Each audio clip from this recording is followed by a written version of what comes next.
I'm going to review A Court of Mist and Fury. Now, I will always keep it 100 with you guys. I'm never going to lie to you.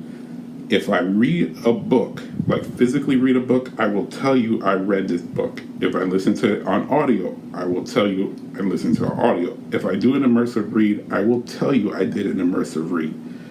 I did an immersive read on this one. Why? Because I read the first book and I could not, for the life of me, pronounce half the characters' names in this book, in the first book, Court of Thorns and Roses.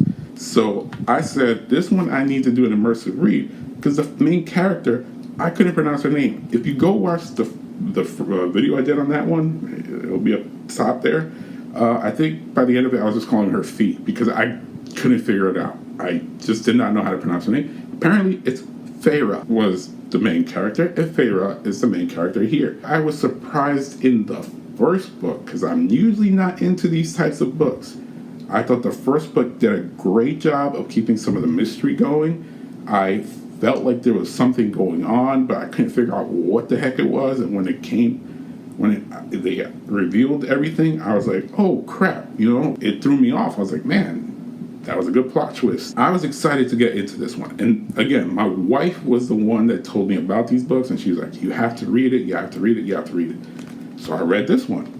There's the second one. I wanted to continue with the series. She said the second one was better than the first one. I love my wife. I love my wife deeply. She was wrong. She is wrong on this one. I'm sorry to say she is wrong. Not that this book is horrible. It is not horrible by any stretch of the imagination. It was not a waste of time reading it, well, immersive reading it. It's just confusing to me. Tamlin, who was like one of the main characters in the first one, is absolutely gone in this book.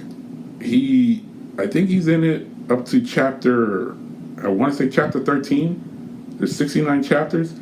He does not show up again till like chapter 62.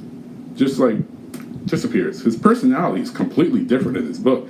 Where I felt he was a likable character in book one, he is straight up a jackass from the get-go of this book. Just completely changed. It was almost like you marry this person who you love and care for, and then all of a sudden you find out they're an alcoholic, abusive husband or something like that. And Feyre, she just wants to, enjoy her life. She wants to be able to go out and do things like that.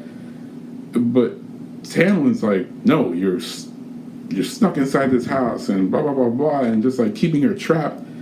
And Rhysand, he still has that deal where like she has to come spend time with him like for like 1 week with him. I think it's like every month or something like that. I forgot how it goes. But at one point at the beginning, Tamlin and her are about to get married, and she just wants to say no. She does not want to marry Tamlin at this point because how much of a jackass he's being.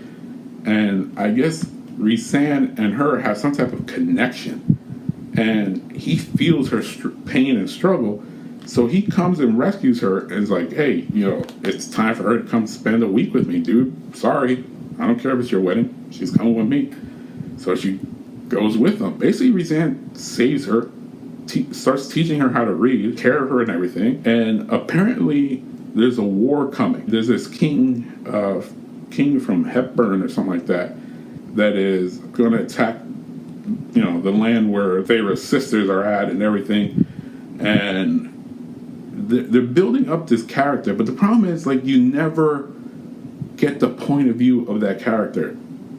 I never learned anything about this king of Hepburn or whatever. I don't feel the danger. Imagine if you were watching Star Wars and the whole time they're going, man, this is Darth Vader dude and he's gonna attack us and he could blow up our planet with this Death Star and blah blah blah blah blah, and the whole movie's like that, and you never see him until like the very end, and he literally doesn't do much. That's essentially what happens in this book. Was it interesting to read? Yeah. Am I interested to see what happens in the third book?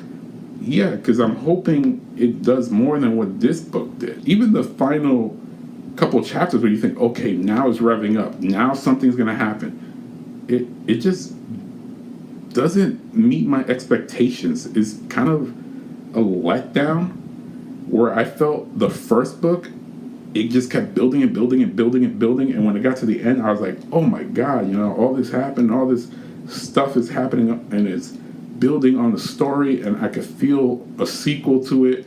And this one is like, it just stayed like mid throughout the whole book. It was just like,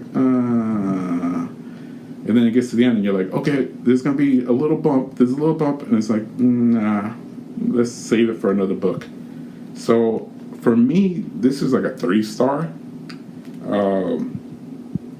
I didn't enjoy it as much as the first one. I hate to say my wife was wrong. I love her, but she was wrong. This is not better than the first one. Again, 3 stars. I don't remember what I gave the first one. I think I might have given it 4.5, but this one's 3 stars. In the comments below, let me know what you thought of A Court of Mist and Fury. I'm going to be checking out the next one. I don't know the name of that one off the top of my head, but I will be starting that one tomorrow.